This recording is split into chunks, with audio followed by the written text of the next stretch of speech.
Priya, welcome to వైద్యం ఆరోగ్యం. సంతానలేమి సమస్యతో బాధపడుతున్నారా? ఐయుఐ అంటే ఏమిటి? ఐయుఐ సక్సెస్ రేట్ ఎంత? ఐయుఐలో వచ్చిన అత్యాధునిక పద్ధతులు ఏమిటి? Felicity and fertility advanced technology centre ఇది. వచ్చిన పేషెంట్స్ని స్నేహపూర్వక వాతావరణంతో ట్రీట్ చేస్తారు. డాక్టర్ అఖిల ఫర్టిలిటీ స్పెషలిస్ట్గా 10 సంవత్సరాల అనుభవం కలిగి ఉన్నారు. ఇప్పుడు డాక్టర్ అఖిల మనతో పాటు ఉన్నారు. వారిని అడిగి మరిన్ని వివరాలు తెలుసుకుందాం. నమస్తే ma'am, welcome. Hello, thank you. Hi. So ముందుగా ఒక కపుల్ డాక్టర్ని కన్సల్ట్ చేయాలి అంటే ఇన్ఫర్టిలిటీకి సంబంధించి ఎప్పుడు కన్సల్ట్ చేయాలంటారు? మామూలుగా పెళ్ళయి వాళ్ళకి ఒక 1 ఇయర్ పాటు ఎలాంటి గర్భ నివారణ మందులు వాడకుండా ఇంట్లో ట్రై చేస్తున్నారు న్యాచురల్గా. అండ్ తన సైకిల్స్ అన్నీ రెగ్యులర్గా ఉన్నాయి. 1 ఇయర్ పాటు వాళ్ళు న్యాచురల్గా ట్రై చేస్తున్నారు, కానీ ప్రెగ్నెన్సీ అనేది రాకపోయినప్పుడు అప్పుడు వాళ్ళు డాక్టర్ని కలవాల్సిన అవసరం ఉంటుంది.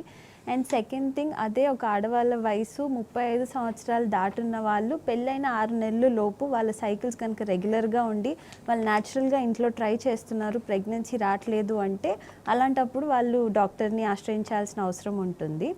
అదేవిధంగా 40 సంవత్సరాల వాళ్ళకి పెళ్ళైన ఒక 1 మంత్ వాళ్ళు 1-2 మంత్స్ న్యాచురల్గా ట్రై చేశారు, ఆర్ ఇమీడియట్గా వస్తే ఇంకా మంచిది.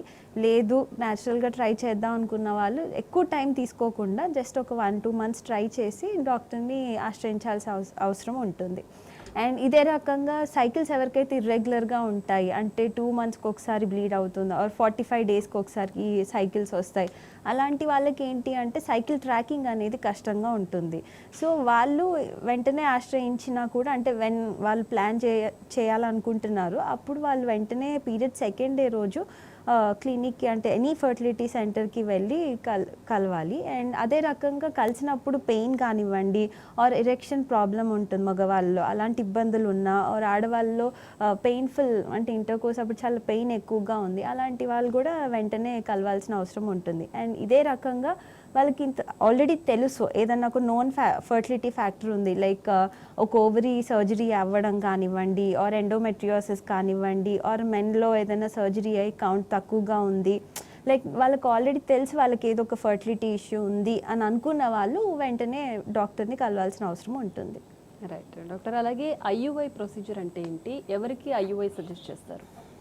ఓకే, ఐయుఐ అంటే ఇంట్రాయూట్రైన్ ఇన్సెమైనేషన్. అంటే ఏంటి అంటే ఇప్పుడు ఏదైతే వీర్యకణాలు ఉంటాయో అవి డైరెక్ట్గా వెళ్ళి గర్భసంచి వరకు పెడతామన్నమాట. అంటే ఎందుకు అంటే న్యాచురల్గా ట్రై చేసినప్పుడు ఏమవుతుందంటే 80% వీర్యకణాలు గర్భసంచి మూతి దగ్గర చచ్చిపోతాయి, ఓన్లీ 1% మాత్రమే ట్యూబ్ వరకు వెళ్తాయి అన్నమాట. దానికి కూడా స్పర్మ్ వీర్యకణం ఒక కౌంట్, మొటిలిటీ చాలా బాగుండాలి. సో ఐయుఐ ఎవరికి చెప్తామంటే ఆ ఇబ్బందులు ఉన్న వాళ్ళకంటే, ఎవరికైతే కౌంట్ 16 మిలియన్ కంటే తక్కువ ఉండి అండ్ మొటిలిటీ 40% కంటే తక్కువ ఉండి అండ్ లైక్ న్యాచురల్గా అంటే ఇంటర్కోర్స్ అప్పుడు చాలా నొప్పిగా ఉంది, వాళ్ళు అసలు ట్రై చేయలేకపోతున్నారు, అలాంటి వాళ్ళకి ఐయుఐ అనేది అడ్వైస్ చేస్తాం. ఆర్ వాళ్ళు న్యాచురల్ మెథడ్స్ ట్రై చేశారు అండ్ ఆల్సో ట్రాకింగ్ సైకిల్స్కి వెళ్ళారు, ఒక 4 సైకిల్స్ 3 సైకిల్స్కి వెళ్ళారు, అవ్వట్లేదు, అలాంటి వాళ్ళకి నెక్స్ట్ స్టెప్ ఏంటి అంటే ఐయుఐ. అంటే న్యాచురల్ ప్రాసెస్కి ఒక అడుగు ముందన్నమాట. అంటే న్యాచురల్గా మనకు తెలియదు కదా స్పర్మ్ అసలు గర్భసంచి లోపలికి వెళ్తుందో లేదో తెలీదు. సో ఐయుఐ ద్వారా ఆ ఫ్యాక్టర్ని మనం బైపాస్ చేస్తున్నాం. అదే రకంగా ఎవరికైతే ఒక ట్యూబ్ బ్లాక్ ఉంది, ఒక ట్యూబే ఓపెన్ ఉంది, అలాంటి వాళ్ళకి సైకిల్ ట్రాకింగ్ చేసి అటు సైడ్ ఓవరీలో ఎగ్ పెరిగినప్పుడు ఐయుఐ అనేది అడ్వైస్ చేస్తాము. సో ఈ రకంగా. మనకు ఒక కాలర్ ఉన్నారండి, కాల్ తీసుకుందాం. నారాయణపేట నుంచి రాణి గారు, నమస్తే అండి. నమస్తే మేడం. నమస్తే రాణి గారు, డాక్టర్ గారు ఉన్నారు, ప్రాబ్లం ఏంటో చెప్పండి. ఓకే రాణి గారు చెప్పండి. నమస్తే మేడం. నమస్తే అమ్మా, చెప్పండి. నా మ్యారేజ్ అయ్యి 10 ఇయర్స్ అవుతుంది మేడం. నా ఏజ్ 36. ఓకే. అదే ఫస్ట్ నుంచి ఒక్కసారి కూడా కన్సీవ్ కాలేదు. నాది problem one side tube, right tube block ఉంది, లెఫ్ట్ ట్యూబ్ నార్మల్ ఉంది. Okay. Left tube normal side, ovary కూడా నార్మల్ ఉంది. పీరియడ్స్ రెగ్యులర్ గా వస్తుంది. మా వారికి కౌంట్ 50 ఉంది, కానీ ఈ మధ్య డయాబెటీస్ వచ్చింది. ఏమన్నా ప్రాబ్లమా? ఓకే, సో ఫస్ట్ థింగ్, మీ ఏజ్ 36 సంవత్సరాలు అంటున్నారు, అంటే ఆల్రెడీ పెళ్ళై 10 సంవత్సరాలు అయింది అంటున్నారు. అండ్ ఒక ట్యూబ్ బ్లాక్ ఉంది అని చెప్తున్నారు. సో మీకు ఏంటి అంటే ఏజ్ పెరుగుతున్న కొద్దీ న్యాచురల్గా కన్సీవ్ అయ్యే ఛాన్సెస్ తగ్గిపోతాయి ఫస్ట్ థింగ్. అండ్ ఐయుఐతో యాసిడ్ సక్సెస్ రేట్ అనేది చాలా తక్కువగా ఉంటుంది. Per cycle IUI success rate 10% మాత్రమే ఉంటుంది. అందులో మీకు ఒక ట్యూబ్ బ్లాక్ ఉండి ఇలా ప్రతి నెల ఆ ట్యూబ్లో నుంచి ఎగ్ పెరగడానికి ట్రై చేసి ఐయుఐ పద్ధతి ద్వారా కన్సీవ్ అవ్వాలనుకోవడం కొంచెం ఇబ్బందిగా ఉంటుంది. అదే మీరు ఒక ఫర్టిలిటీ డాక్టర్ని ఆశ్రయిస్తే మీకు స్ట్రేట్ అవే అంటే ఐవీఎఫ్ ద్వారా మీకు బెటర్ సక్సెస్ రేట్ అనేది ఉంటుంది. ఎందుకంటే ఇది కేవలం మీ ఏజ్ని దృష్టిలో పెట్టుకొని చెప్తున్నాను. అదే ఒక యంగ్ ఏజ్ అయితే వాళ్ళలో ట్రీట్మెంట్ వేరేలా ఉంటుంది. ఇప్పుడు పెళ్ళై 10 సంవత్సరాలు అవుతుంది కాబట్టి మీకు స్ట్రేట్ అవే ఐవీఎఫ్ చేస్తేనే బెటర్ రిజల్ట్ అనేది ఉంటుందమ్మా. రైట్ డాక్టర్, అలాగే ఐయుఐ అండ్ ఐవీఎఫ్ రెండిట్లో డిఫరెన్స్ ఏంటి? ఏది ఖర్చు ఎక్కువతో కూడుకున్న పని? ఐయుఐ అంటే పీరియడ్ సెకండ్ డే ఒక మహిళ వస్తారు, వాళ్ళకి సిస్ట్ ఒక స్కాన్ చేస్తాం, అంటే సిస్ట్ కానీ అలా ఏమన్నా ఉందా, సైకిల్ స్టార్ట్ చేసుకోవచ్చా అనుకుని అంతా బాగుంటే వాళ్ళని ఫస్ట్ ట్యాబ్లెట్స్ మీద పెడతాం ఒక 5 days ఎగ్ పెరగడానికి. ఐయుఐ సైకిల్లో ఏంటి అంటే కనీసం ఒక 3 eggs అన్నా పెరిగేలాగా టార్గెట్ చేసుకోవాలి. సో అలా ట్యాబ్లెట్స్ పెడతాం, అవసరం అయితే ఇంజెక్షన్స్ కూడా యాడ్ చేస్తూ ఉంటారు ఒక 3 days. సో వాళ్ళని ఫ్రీక్వెంట్గా ఫాలిక్యులర్ ట్రాకింగ్ అంటాం, అంటే పీరియడ్ సెకండ్ డే నుంచి 5 days ట్యాబ్లెట్స్ పెట్టి మళ్ళీ 10th day రోజు పిలిచి స్కాన్ చేసి చూస్తాం ఎగ్స్ ఎలా పెరుగుతున్నాయంటే రెస్పాండ్ అవుతున్నారా లేదా అని. వన్స్ అవన్నీ ఒక మంచి సైజులోకి వచ్చినాక ఫైనల్ ట్రిగర్ షాట్ అనేది ఇస్తాం, అంటే ఆ ఎగ్ రిలీజ్ అవ్వడానికి. అయినాక ఐయుఐ 36 గంటల తర్వాత ఈ ఐయుఐ ప్రాసెస్ అనేది చేస్తాం, అంటే వాళ్ళ హస్బెండ్ వచ్చి శాంపుల్ ఇచ్చిన తర్వాత దాన్ని ఒక గంట సేపు ప్రాసెసింగ్ చేస్తారు. చేసి ఓన్లీ మంచి స్పర్మ్స్ ఏవైతే బాగా కదులుతున్నాయి, మంచి కౌంట్ ఉన్న స్పర్మ్స్ అన్నిటిని తీసుకుని గర్భసంచి లోపల పెడతాం. సో ఐయుఐకి ఐవీఎఫ్కి డిఫరెన్స్ ఏంటంటే ఐయుఐలో ఓన్లీ మనం 3 eggsకే టార్గెట్ చేస్తున్నాం అండ్ స్పర్మ్స్ని జస్ట్ గర్భసంచి లోపల పెడుతున్నాం. అక్కడి నుంచి అవి ట్యూబ్కి వెళ్తున్నాయా లేదా తెలీదు, అండ్ ఎగ్ని కలుస్తుందా లేదా ఇవన్నీ తెలియదు అనమాట. ఐవీఎఫ్ ఏంటి అంటే మనకు తెలుసు, అంటే ఐయుఐలో ఏవైతే తెలియట్లేదో అవి ఐవీఎఫ్ ద్వారా తెలుసుకోవచ్చు. ఇప్పుడు ఒక కపుల్ ఐయుఐ ఫెయిల్ అయ్యారు అంటే ఎందుకు ఫెయిల్ అయ్యారు అనేది అట్లీస్ట్ ఐవీఎఫ్లో ఆన్సర్స్ అనేవి దొరుకుతాయి. అంటే స్పర్మ్ని ఎగ్ని ల్యాబ్లో ఫర్టిలైజ్ చేస్తామండి, మన కళ్ళ ముందు చూసి ఫర్టిలైజ్ చేస్తున్నాం. 3 days ల్యాబ్లో వాటిని ఆ ఎంబ్రియో ఏదైతే తయారవుతుందో అది 3 days ల్యాబ్లో పెరుగుతుంది. సో ఇక్కడ చాలా ఫ్యాక్టర్స్ అనేవి బైపాస్ అవుతూ ఉంటాయి అన్నమాట. So that's the difference. Right, మనకు ఒక కాలర్ ఉన్నారండి, కాల్ తీసుకుందాం. వైజాగ్ నుంచి పద్మావతి గారు, నమస్తే అండి. హలో పద్మావతి గారు, నమస్తే అండి. నమస్తే మేడం. నమస్తే అండి, డాక్టర్ గారు ఉన్నారు, ప్రాబ్లం ఏంటో చెప్పండి.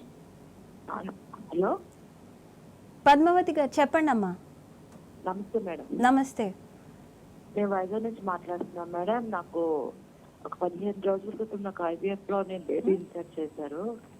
సో ఏంటంటే ఇంజెక్షన్స్ ఇచ్చారు, టాబ్లెట్స్ ఇచ్చారు, బట్ ఏంటంటే లైట్ గా పెయిన్ వస్తుంది. దానివల్ల ఏమైనా ప్రాబ్లం ఉందా? ఐవీఎఫ్ చేయించుకున్నారా? మళ్ళీ ఒకసారి చెప్పండి, వినిపించట్లేదు. అవును మేడం. ఓకే, ఐవీఎఫ్ చేయించుకున్నారు. ఐవీఎఫ్ చేయించుకున్నాను, బట్ ఏంటంటే ఇంజెక్షన్స్ అవి పడుతున్నాయి, బట్ ఏంటంటే లైట్ గా పెయిన్ వస్తుంది. దానివల్ల ఏమైనా ప్రాబ్లం ఉందా అంటున్నా. ఓకే, యూజువల్లీ ఐవీఎఫ్కి ఇంజెక్షన్స్కి అంటే ఆ పెయిన్ అనేది జస్ట్ ఇచ్చినప్పుడే ఉంటుంది. మీరు ఐస్ అవి అప్లై చేసుకుంటే మీకు తగ్గిపోతుందమ్మా, అంటే దానివల్ల ఎలాంటి ప్రాబ్లం ఉండదు. ఆ ఇంజెక్షన్స్ మీకు ఎలాంటి సైడ్ ఎఫెక్ట్స్ కూడా రావు. అవి మీ బాడీలో నుంచి నెక్స్ట్ డే 24 hours లోపు వెళ్ళిపోతాయి. సో మీరేం టెన్షన్ పడక్కర్లేదు. ఆ పెయిన్కి మటుకు కొంచెం ఐస్ ప్యాక్ పెట్టుకోండి, సరిపోతుంది. రైట్, నెక్స్ట్ కాల్ తీసుకుందామండి. బెంగళూరు నుంచి వాసు గారు, నమస్తే అండి. నమస్తే మేడం. చెప్పండి, డాక్టర్ గారు ఉన్నారు, ప్రాబ్లం ఏంటో చెప్పండి. Madam, male infertility related question అడగొచ్చా అంటే? చెప్పండి వాసు గారు, అడగండి. అదే అండి, స్పామ్ కౌంట్ రిలేటెడ్ది టీసా కంటే ఏదైనా అడ్వాన్స్డ్ టెక్నాలజీ ఉందా? అసలు టీసా ఏ సిచ్యువేషన్ లో చేస్తారు, ఎందుకు చేస్తారు? అదొకటి. టీసా చేసినాక ఐవీఎఫ్ ప్రాసెస్కి వెళ్ళే పని అయితే కాస్ట్ ఎలా ఉంటుంది, సక్సెస్ రేట్ ఎలా ఉంటుంది చెప్పగలరా మేడం? ఓకే, అంటే మీ కౌంట్ ఓకే, సాధారణంగా టీసా ఎవరికి అడ్వైస్ చేస్తామంటే ఒక సీమెన్ శాంపిల్ ఇచ్చినప్పుడు కౌంట్ 0 ఉందనుకోండి, వాళ్ళకి ఈ టీసా అంటే టెస్టిక్యులర్ స్పర్మ్ ఎక్స్ట్రాక్షన్ ఒక చిన్న సూది పెట్టి టెస్టిస్లో స్పర్మ్స్ అసలు ఉన్నాయా లేదా అని చూడడానికి ఎఫ్ఎన్ఏసి అంటే టీసా ప్రొసీజర్ అనేది చేయబడుతుంది అనమాట. స్పర్మ్స్ ఉన్నాయి అనుకుంటే అవి ఫ్రీజ్ చేసేస్తాం. సో దట్ వాళ్ళ వైఫ్కి ట్రీట్మెంట్ చేసినప్పుడు ఉపయోగపడతాయి అని. అండ్ టీసా ఎవరిలో చెప్తామంటే మెడికల్ మేనేజ్మెంట్ ఇంకా అసలు కుదరదు అనుకున్న వాళ్ళలో టీసా అనేది ఒక ఆప్షన్ అనమాట. అది కూడా కౌంట్ 0 ఉంది, అప్పుడే టీసా ఆప్షన్ అనేది ఒకటి తీసుకుంటాం. అండ్ 2 వైపులా కూడా చేయరు, ఏదైనా ఒక టెస్టిస్ నుంచే స్పర్మ్స్ రిట్రీవ్ చేయడానికి చూస్తారు. అండ్ దాంతో సక్సెస్ రేట్ ఏంటి అంటే ఇప్పుడు టీసా శాంపుల్లో బెటర్ అంటే డిఎన్ఏ డ్యామేజ్ అనేది కొంచెం తక్కువగా ఉంటుంది అన్న ఉద్దేశం ఉంటుంది ఎవరిలో అయితే కౌంట్ 0 ఉంటుందో. సో ఖచ్చితంగా సక్సెస్ రేట్ అనేది బెటర్గా ఉంటుంది. And success rate moreover మీ వైఫ్ ఏజ్ని బట్టి ఉంటుందండి ఐవీఎఫ్లో. ఒకవేళ తను యంగ్ ఏజ్ అయితే మటుకు బెటర్ సక్సెస్ రేట్ అనేది ఉంటుంది. డాక్టర్ అయితే ఐయుఐ సక్సెస్ రేట్ తక్కువ అన్నప్పుడు, ఫెయిల్ అయినప్పుడు ఐవీఎఫ్కి వెళ్తుంటారు. జనరల్గా ఐయుఐలో ఎలాంటి సమస్యలు ఉంటాయి యాజ్ వెల్ యాజ్ ఐవీఎఫ్? ఐయుఐకి సక్సెస్ రేట్ అంటే ఇప్పుడు per cycle success rate 10 to 15%. అంటే ఇప్పుడు ఒక 100 మంది ఐయుఐకి వెళ్తే అందులో ఓన్లీ 10 to 15 పీపుల్ మాత్రమే పాజిటివ్ రిజల్ట్ అనేది ఉంటుంది. అది కూడా కరెక్ట్ వాళ్ళకి చేస్తేనే, అంటే స్పర్మ్ ఫ్యాక్టర్ ఉంది ఆర్ ట్యూబ్ ఫ్యాక్టర్ ఉంది ఆర్ సర్విక్స్ అంటే న్యాచురల్గా వాళ్ళకి కలవడానికి కుదరట్లేదు, అలాంటి వాళ్ళకి బెటర్ సక్సెస్ రేట్ అనేది ఉంటుంది. అండ్ ఐయుఐ ఏంటి అంటే ఒక 3 అటెంప్ట్స్ కనీసం ఒక 3 సార్లు అన్నా ట్రై చేయాలి. వాళ్ళ ఏజ్ ఒకవేళ తన ఒక యంగ్ ఏజ్ అనుకోండి, ఒక 3 times కంపల్సరీ ట్రై చేసి అది అవ్వట్లేదు అనుకుంటే the next step is to go for IVF. And ఈ 3 cycles కంబైన్డ్గా చూసుకున్నా కూడా సక్సెస్ రేట్ అనేది 40 to 50% మాత్రమే ఉంటుంది. అదే ఐవీఎఫ్ తీసుకున్నారనుకోండి, ఐవీఎఫ్ ఏంటి అంటే పర్ సైకిల్ సక్సెస్ రేట్ ఎప్పుడు చెప్పరు ఐవీఎఫ్లో. ఇట్స్ ఆల్వేస్ క్యూములేటివ్, అంటే ఒక 3 cycles కలిపి సక్సెస్ రేట్ అనేది చెప్పబడుతుంది. ఆ క్యూములేటివ్ సక్సెస్ రేట్ అట్లీస్ట్ ఒక 70 to 80% అనేది ఖచ్చితంగా ఉంటుంది. ఇప్పుడు ఫస్ట్ రౌండ్లో మీరు ఐవీఎఫ్ ట్రై చేశారు, అది సక్సెస్ అవ్వలేదు అనుకుంటే నెక్స్ట్ టైం దాన్ని రెక్టిఫై చేసుకుంటూ ఇంకా బెటర్గా ఉంటుంది. అది ఫెయిల్ అయితే థర్డ్ టైం ఒక 80% వాళ్ళు థర్డ్ టైం అనేది అంటే థర్డ్ అటెంప్ట్లో కన్సీవ్ అయితే ఖచ్చితంగా అవుతారు. అండ్ దీనికి కాంప్లికేషన్స్ అంటారా, ఐయుఐకి మ్యాక్సిమం ఎలాంటి కాంప్లికేషన్స్ ఉండవండి. అది జస్ట్ న్యాచురల్ ట్రై కాబట్టి రెస్ట్ తీసుకోవడం కానివ్వండి అలాంటిది ఏది అవసరం లేదు. వాళ్ళు డే టు డే యాక్టివిటీస్ చేసుకోవచ్చు, నార్మల్గా అన్ని పనులు చేసుకోవచ్చు, లైక్ సాధారణంగా మామూలుగా ఉండొచ్చు. అదే ఐవీఎఫ్లో ఏంటి అంటే కొంచెం ఎప్పుడైతే ఎవరికైతే ఎగ్స్ చాలా ఎక్కువగా ఉన్నాయి, ఎగ్స్ చాలా ఎక్కువగా తీయబడినాయో వాళ్ళకి ఒక మైల్డ్ డిస్కంఫర్ట్ ఉంటుంది ఒక 3 days అవి తీసిన తర్వాత, ఎగ్స్ తీసిన తర్వాత. అండ్ ఇంతకుముందు ఒక కాల్ చేసినట్టు ఇంజెక్షన్ ఇచ్చినప్పుడు కొంచెం పెయిన్ అనేది ఉంటుంది, అది స్లోగా సబ్సైడ్ అవుతూ ఉంటుంది. అది కాకుండా ఇంకా వేరే కాంప్లికేషన్స్ అలాంటివి అయితే ఏమీ జరగవు. ఇప్పుడు వచ్చిన రీసెంట్ టెక్నిక్స్ వల్ల మ్యాక్సిమం అంటే 95% కాంప్లికేషన్స్ అవ్వకుండానే స్మూత్గా అయిపోతాయి ప్రొసీజర్స్ అనేవి. అండ్ ఇంకొకటి ఏంటి అంటే ట్రాన్స్ఫర్ అయిన తర్వాత ఒక 2 days రెస్ట్ తీసుకోమని చెప్తాం, లైక్ ఎక్కువ వంగడం కానివ్వండి, మెట్లు ఎక్కకుండా ఉండడం, ఇలాంటి కొన్ని జాగ్రత్తలు చెప్తాం. అంతకు మించి కాంప్లికేషన్స్ అనేవి పెద్దగా ఏమి ఉండవు. అలాగే ఐవీఎఫ్ సైకిల్స్ తీసుకునేటప్పుడు అంటే రెగ్యులర్ ప్రెగ్నెంట్ ఉమెన్ ఉన్న కేరే అవసరపడుతుందంటారా, ఎక్కువ కేర్ తీసుకోవాల్సి ఉంటుందంటారా? డైట్ విషయంలో కావచ్చు, వాళ్ళ మూడ్ స్వింగ్స్ కావచ్చు. ఐవీఎఫ్తో కన్సీవ్ అయ్యింది ఏంటి, ఫస్ట్ థింగ్ వాళ్ళకి చాలా ఎమోషనల్ స్ట్రెస్ అన్నీ లైక్ మెంటల్ స్ట్రెస్ చాలా ఉంటుంది. ఒక కపుల్ ఐవీఎఫ్ వరకు రావడానికే చాలా ఆలోచిస్తారు ఇప్పుడున్న రోజులు. అంటే pregnancy is consider something very simple, అంటే అయిపోతుందిలే అనుకుంటారు అందరూ, కానీ వాళ్ళు ఐవీఎఫ్ వరకు ఒక డేరింగ్ స్టెప్ తీసుకున్నారంటేనే దాని వెనకాల చాలా ఎమోషనల్ టర్మాయిల్ అనేది ఉంటుంది. అండ్ కన్సీవ్ అయిన తర్వాత అక్కడి నుంచి వాళ్ళ జర్నీ ఆ నెక్స్ట్ 9 months లైక్ నార్మల్గా కన్సీవ్ అయిన వాళ్ళకి వీళ్ళకి డిఫరెన్స్ ఏంటి అంటే ఏజ్ దగ్గర వస్తుంది. ఎవరికైతే అడ్వాన్స్ స్టేజ్ 35 సంవత్సరాలు మించిన వాళ్ళు ఐవీఎఫ్ ద్వారా కన్సీవ్ అయితే వాళ్ళలో ఒకలాగా ఉంటాయి కాంప్లికేషన్స్ కానివ్వండి, ప్రెగ్నెన్సీ కోర్స్ కానివ్వండి. అదే young age with IVF conceive అయిన వాళ్ళకి వాళ్ళల్లో ఒకలాగా ఉంటుంది. సో మోస్ట్లీ ఐవీఎఫ్ ద్వారా కన్సీవ్ అయిన వాళ్ళకి మేము చూస్తున్న కాంప్లికేషన్స్ ఏంటి అంటే ఒకటి పిల్లలు ఎక్కువ బరువుగా పుట్టడం, లేదంటే హైపర్ టెన్షన్ రావడం, ఆల్రెడీ డయాబెటిక్ హిస్టరీ ఉంటే డయాబెటీస్కి ఎక్కువ అంటే జెస్టేషనల్ డయాబెటీస్ అంటాం, ప్రెగ్నెన్సీలో డయాబెటీస్ వచ్చే అవకాశాలు ఎక్కువగా ఉంటాయి.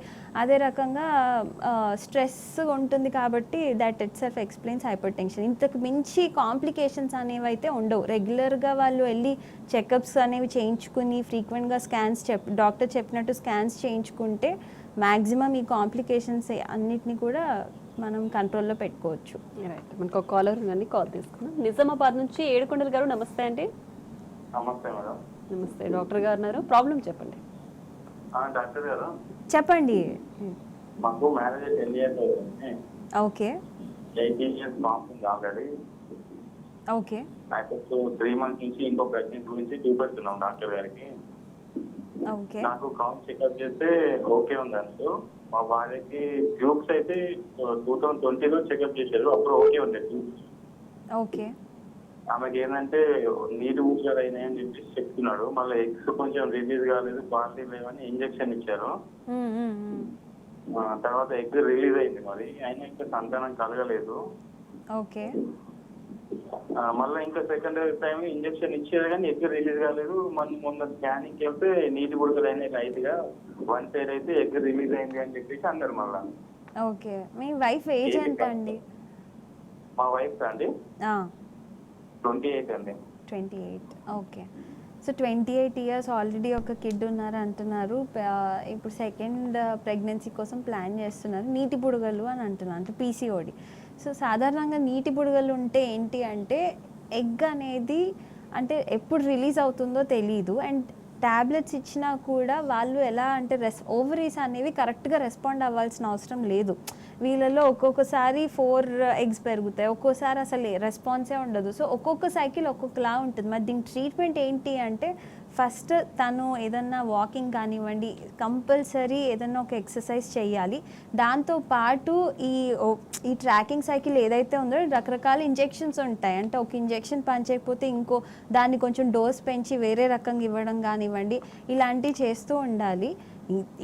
ఇలా చేసినా కూడా అవ్వట్లేదు అనుకుంటే ఇంకా వేరే కాజ్ చూడాలి. అంటే మీ వీర్య కణాల్లో ఏదైనా DNA డ్యామేజ్ ఎక్కువగా ఉందా, ఇవన్నీ చూసుకోవాల్సిన అవసరం ఉంటుంది.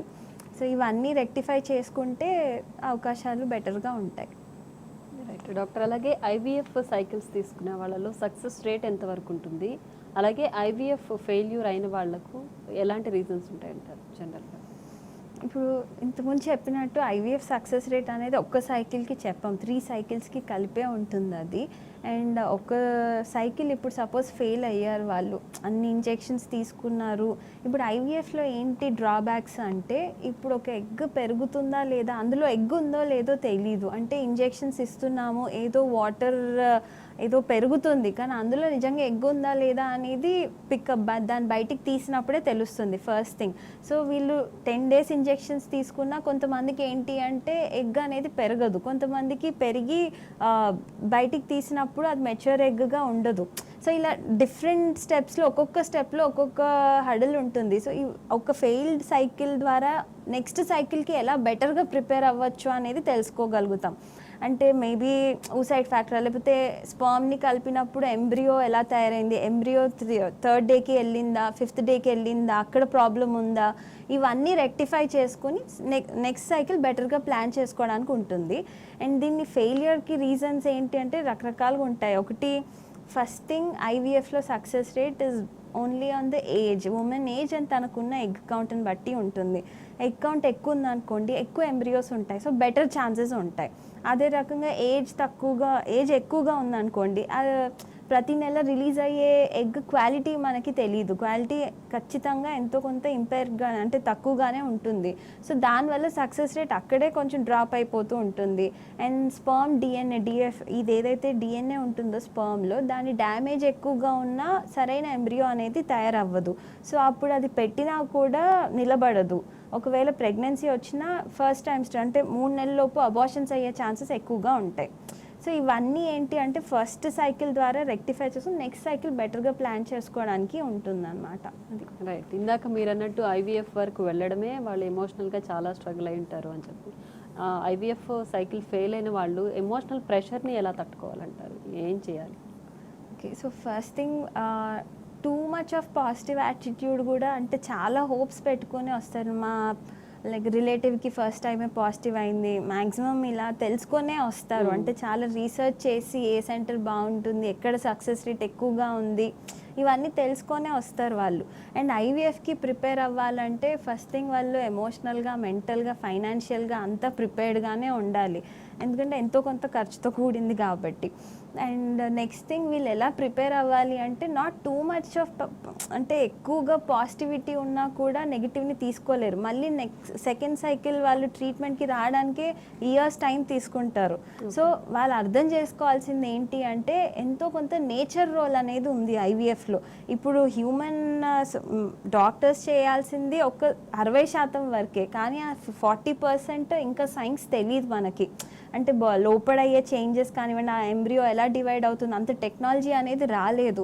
సో వాళ్ళు మెంటల్గా ప్రిపేర్ అయ్యి ఉండాలి అంటే దే హ్యావ్ టు అండర్స్టాండ్ అసలు ఈ సైకిల్ ప్రాసెస్ ఏంటి క్లియర్గా తెలుసుకోవాలి. వాళ్ళకి డౌట్ ఉంటే ఒకటికి 10 సార్లు అడిగినా పర్లేదు, బట్ దే షుడ్ అండర్స్టాండ్ కొన్ని మన చేతుల్లో లేవు, whatever are in our hands అవి కరెక్ట్గా అవుతున్నాయా లేదా అనేది మనం చేయగలిగేది ఎట్ ద బెస్ట్. అండ్ ఏంటి అంటే బెటర్ మీరు అంటే ఈ ట్రీట్మెంట్కి వెళ్తున్న వాళ్ళు మీకు ఇంటి దగ్గర ఉన్న సెంటర్ కానివ్వండి ఆర్ దగ్గరలో ఉన్నాయి చూస్ చేసుకుంటే మీకు తిరిగే అక్కడే సగం మంది ఇదవుతారు. అంటే అంత దూరం నుంచి వస్తాము, ఆ డ్రైన్ అయిపోతూ ఉంటారు. సో అన్నీ ప్రిపేర్ చేసుకుని they have to prepare themselves. అంటే ఒక్క సైకిలే కాదు, మెంటల్గా ఒక 3 సైకిల్స్కి ప్రిపేర్ అయి రావాలి. రైట్. అలాగే ఫీమేల్ ఎగ్ క్వాలిటీ తెలుసుకోవాలంటే అంటే 30 to 35 తర్వాత ఎగ్ క్వాలిటీ తగ్గుతుంది అంటున్నారు కదా. సో ఎగ్ క్వాలిటీ తెలుసుకోవాలంటే ఏదైనా టెస్ట్లు ఉన్నాయంటారు? ఇప్పుడు ఎగ్ క్వాలిటీ ఏంటి అంటే ఫస్ట్ ఆఫ్ ఆల్ ఎగ్ ఉందా లేదా ఇంతకుముందు చెప్పినట్టు బయటికి తీసినాకే తెలుస్తుంది. అండ్ దాని క్వాలిటీ తెలుసుకోవాలి అంటే దాన్ని ఒక ఎంబ్రియో తయారయ్యి అదొక 5th డే వరకు ల్యాబ్లో పెరిగి అప్పుడు దానిలో ఒక ముక్క తీసి చూస్తేనే తెలుస్తుంది మనకి. అందుకే ఐవీఎఫ్ సక్సెస్ రేట్ 60% చెప్పేది అందుకే. ఎందుకంటే ఎగ్ క్వాలిటీ ఎలా ఉందో తెలుసుకునే టెక్నాలజీ రాలేదు ఇంతవరకు. సో దానివల్లనే దాని సక్సెస్ రేట్ 60%కి రెస్ట్రిక్ట్ చేసిందే దానివల్ల. సో ఓన్లీ ఎంబ్రియో అయిన తర్వాత మరి అక్కడ మళ్ళీ స్పర్మ్ ఫ్యాక్టరీ ఊసైడ్ ఫ్యాక్టరీ అని తెలుసుకోవడానికి హస్బెండ్కి మ్యాక్సిమం ఒక స్పర్మ్ శాంపిల్ ఇవ్వగానే మైక్రోస్కోప్లో చూస్తాం అది కదులుతుందా లేదా అన్నీ తెలిసిపోతాయి. మహా అయితే డిఎన్ఏ తెలుసుకోవాలన్నా డిఎఫ్ఐ టెస్ట్ అనేది ఉంటుంది. అంటే ఏదైతే డిఎన్ఏ ఉంది అది కరెక్ట్గా ఉందా లేదా అది కూడా తెలుసుకోవచ్చు. కానీ ఫీమేల్లో ఏంటి అంటే ఎగ్ బయటికి తీస్తే కానీ ఉందా లేదా తెలియదు. అండ్ తీసిన తర్వాత కూడా అది బాగుందా లేదా అని చెప్పడానికి ఎలాంటి టెక్నాలజీ లేదు. అది ఎంబ్రియో తయారయ్యి అప్పుడు ఒక ముక్క తీసి పంపిస్తేనే we will know that whether that is good or not అనేది. అలాగే ఇన్ఫర్టిలిటీలో మేల్ ఫీమేల్ రేషియో చూసుకున్నప్పుడు ఫీమేల్కే ఎక్కువ రీజన్స్ అని చెప్తుంటారు. మేల్ రేషియో ఎంతవరకు ఉంటుంది ఇన్ఫర్టిలిటీకి? ఇంతకు ముందు ఉండింది. అంటే ఫీమేల్ ఫర్టిలిటీ ఒకప్పుడు ఉట్టి ఫీమేల్దే అనుకునేవాళ్ళు, బట్ ఇప్పుడు చూస్తున్నాం కదా it's like almost 50% male. Female ఎంత రోల్ ఉందో మేల్ది కూడా అంతే రోల్ ఉంది. అంటే బీట్ దర్ లైఫ్ స్టైల్, ఒక వాళ్ళు ఎక్కువ అథ్లెట్స్ కానివ్వండి or smoking, alcohol, stressful lifestyle ఇవన్నీ ఇంపాక్ట్ చేస్తాయి. సో వాళ్ళ స్పర్మ్ కౌంట్ అనేది చాలా తగ్గిపోతూ ఉంది. ఇప్పుడు చూస్తున్న రీసెంట్గా అంటే last 3 years the trend has shifted. ఒకప్పుడు ఓన్లీ ఫీమేల్కి ఎక్కువ ఉండేది, ఇప్పుడు మేల్ అండ్ ఫీమేల్ ఇద్దరికి ఈక్వల్గానే ఉంది. ఆడవాళ్ళు ఏంటి అంటే లేట్గా మ్యారేజ్ చేసుకోవడం, సెటిల్మెంట్ ఆప్షన్స్ ఎక్కువగా ఉండడం, లేట్గా ప్లాన్ చేసుకోవడం, అండ్ వాళ్ళు వచ్చే టైంకి ఆల్మోస్ట్ వాళ్ళ రిజర్వ్ బార్డర్ లైన్లో ఉండడం లేదా చాలా తక్కువ ఉండడం, ఇవన్నీ కారణాల వల్ల ఫర్టిలిటీ అనేది ఎక్కువగా చూస్తూ ఉన్నాం ఈ రోజుల్లో. అలాగే ఎలాంటి లైఫ్ స్టైల్ మెయింటైన్ చేయాలి అంటారు? స్పర్మ్ కౌంట్ కావచ్చు, ఎగ్ క్వాలిటీ కావచ్చు బాగుండాలి అంటే? ఇప్పుడు స్పర్మ్ ఎగ్ క్వాలిటీ బాగుండడానికి ఇప్పుడు అంటే లాస్ట్ ఒక నెక్స్ట్ 6 months ప్రాపర్ డైట్ తీసుకుంటే అది పెరిగేది కాదు. ఓవర్ ద ఇయర్స్ మన లైఫ్ స్టైల్ని బట్టి ఇప్పుడు అది ఇంపాక్ట్ చూపిస్తుంది. But still what we can do అంటే ఇప్పుడు ఉన్న దాంట్లో ఏం చేయగలుగుతాం అంటే daily fruits and workout, any exercise. ఆడవాళ్ళకి ఎస్పెషల్లీ ఏదన్నా ఒక డైలీ 1 hour వాకింగ్ కానివ్వండి, any exercise, fruits include 2 fruits in your diet, greens. మగవాళ్ళల్లో అదే రకంగా కౌంట్ కానీ మొటిలిటీ ఇవన్నీ పెరగడానికి వైటమిన్ ఈ సప్లిమెంట్స్ ఉన్నవి అండ్ వైటమిన్ సి సప్లిమెంట్స్ ఉన్నవి, ఆకుకూరలు ఎక్కువ తీసుకోవడం, ఫ్రూట్స్, ఫ్లాక్స్ సీడ్స్ ఎక్కువ తీసుకోవడం, ఇవన్నీ ఏంటి అంటే డైట్ ప్రకారంగా కొంచెం ఇంప్రూవ్మెంట్ అనేది ఉంటుంది. Right. Thank you so much Akhila garu. ఇన్ఫర్టిలిటీకి సంబంధించి చాలా విషయాలు మాతో షేర్ చేశారు. Thank you.